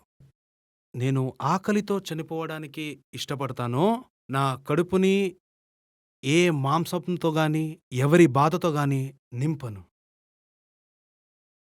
చివరి వాదన ఇదే ఉంటుంది. భలీ నియత్. మీరు ఆకలితో ఉండడం మంచిది అని చెబితే కానీ, ఇది నా ముందు నిలబడి ఉంది. మరియు చిన్న జీవి. దీన్ని చంపి తినను. చనిపోతే చనిపోతాను. దీన్ని చంపను. ఇది చివరి విషయం.